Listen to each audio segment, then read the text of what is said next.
ମଗଡ଼ା ବଜାର ବୁଲି ଭୋଟ ମାଗିଲେ ପ୍ରୀତି ନନ୍ଦା। ବାଟରେ ମୁହାଁମୁହିଁ ହେଲେ ବିଜେପି ଓ ବିଜେଡି। ଆଗାମୀ ସାଧାରଣ ନିର୍ବାଚନ ପାଇଁ ବିଜୁ ଜନତା ଦଳରେ ତତ୍ପରତା ପ୍ରକାଶ ପାଇଥିବା ଦେଖିବାକୁ ମିଳିଛି।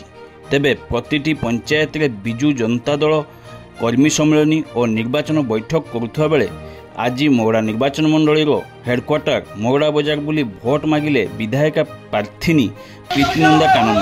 ତେବେ ସ୍ଥାନୀୟ କର୍ମୀ ତଥା ମଗଡ଼ା ପଞ୍ଚାୟତ ସଭାପତି ତପନ ମହାନ୍ତି, କାର୍ଯ୍ୟକାରୀ ସଭାପତି ଅଞ୍ଜନ ନାୟକ, ରଣଜିତ ମହାପାତ୍ର, ନିରଞ୍ଜନ କଲିଆ, ପୂର୍ବତନ ବ୍ଲକ ଉପାଧ୍ୟକ୍ଷା ଅମିୟ ମଞ୍ଜରୀ ମହାନ୍ତି, ଦିଲ୍ଲୀପ ଧଳ, ସତ୍ୟଜିତ ବେହେରା, ନାୟବ ସରପଞ୍ଚ ପୂର୍ଣ୍ଣିମା ବେହେରା, ମନୋରଞ୍ଜନ ରାଉତ, ଅଜୁ ବେହେରା, କେଶବ ବାରିକ, ସତ୍ୟବାନ ବେହେରା, ମାନସ ବେହେରା, ମାନ ଧଳ, ସନ୍ତୋଷ ମହାକୁଡ଼, ସାହେବ ଧଳ ପ୍ରମୁଖଙ୍କ ଉପସ୍ଥିତିରେ ଦୋକାନକୁ ଦୋକାନ ଯାଇ ଡବଲ ଶଙ୍ଖ ଚିହ୍ନ ପାଇଁ ଭୋଟ ମାଗିଥିବା ଦେଖିବାକୁ ମିଳିଛି।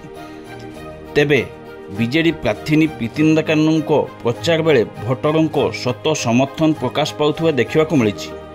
ଅନ୍ୟପଟେ ନିର୍ବାଚନକୁ ଦୃଷ୍ଟି ରଖି ବିଜେପି ପକ୍ଷରୁ ପ୍ରାର୍ଥୀ ଡାକ୍ତର କୃଷ୍ଣଚନ୍ଦ୍ର ମହାପାତ୍ରଙ୍କ ସପକ୍ଷରେ ସିଦ୍ଧି ବିନାୟକ ମଣ୍ଡପରେ ଏକ କର୍ମୀ ସମ୍ମିଳନୀ ଆୟୋଜିତ ହୋଇଥିଲା।